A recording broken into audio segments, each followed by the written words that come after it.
NBC 12 celebrates Black history. Long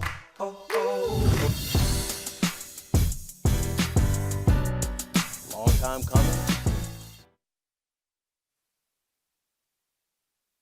Richmond's Confederate monuments, when several contractors were afraid to touch it. And now the historic avenue only has one monument left, and that, of course, would be Arthur Ashe. And in his first television interview, Henry speaks candidly with our Anthony Antoine, giving us the behind-the-scenes look at what happened. You were deliberate about not trying to be on camera, weren't you? Oh, I've been extremely deliberate about not doing interviews. Sitting in the middle of the historic Monument Avenue, a stretch that once celebrated the Confederacy, Devon Henry addresses the controversy, threats against his life, and the prophecy he would fulfill for the very first time. The call came in on June 3rd of 2020, and it was actually from the governor's side. And they said, hey, we want to take down this, Lee. We can't find anyone to do it. Can you do it? That call was made a day before Governor Ralph Northam made this announcement. We must take action. So I am directing the Department of General Services to remove the statue of Robert E. Lee as soon as possible.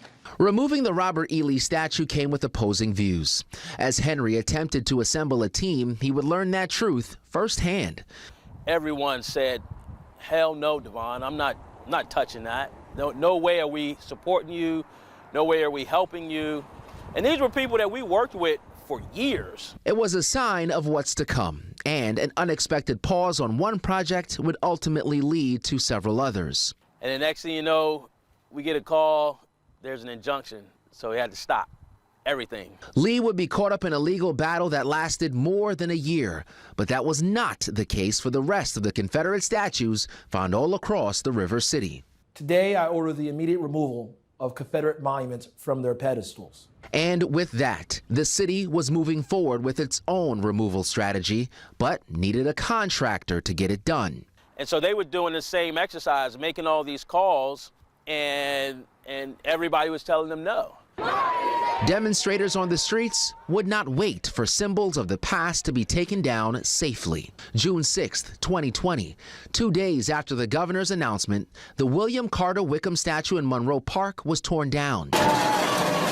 June 9th, the Christopher Columbus statue was ripped from its foundation, spray painted, set on fire, and dumped in Bird Park's Fountain Lake. The very next day, June 10th, the bronze Jefferson Davis statue on Monument Avenue came crashing down onto the cobblestone, almost 113 years to the day after it was erected on June 3rd, 1907.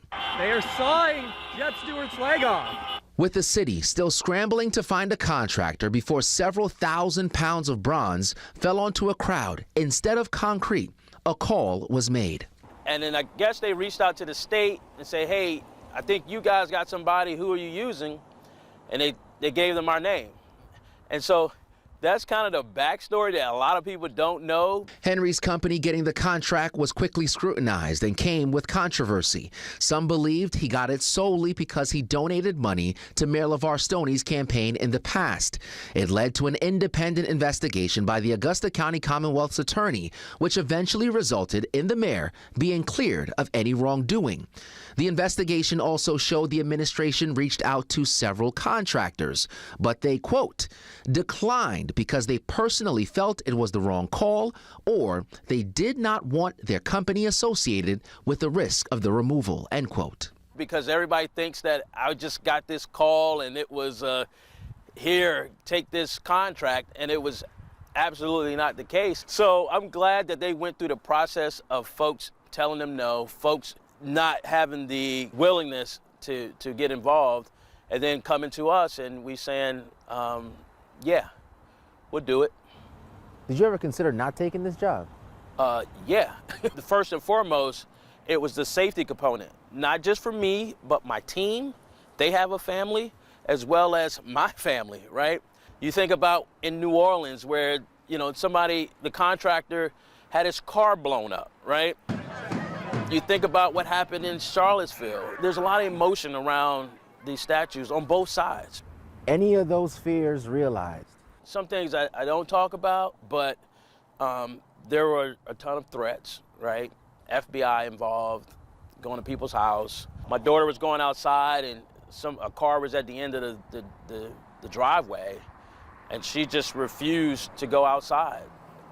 Like, she didn't want to go outside anymore. They definitely tried to rattle us. They definitely tried to use bully tactics and all this other craziness to prevent this from happening. And for a businessman who invested his life savings 15 years ago to become an entrepreneur, the financial implications were front and center. I sacrificed my core work, my core business. Folks told me they were never going to work with us again. Folks said, Devon, if you do this, this is not going to be favorable for you. The names of the contractors who worked with him will not be named in this story, but Henry says his decision to move forward was deeply rooted in the understanding that this responsibility was bigger than him. July 1, 2020 was the day. It was this one. It was Stonewall Jackson. And coming up at 6 p.m., we take a closer look at Henry's upbringing and why he says that it prepared him for that very moment. He then takes us through the removal of the monuments and reveals a detail that you've never heard before. Accurate.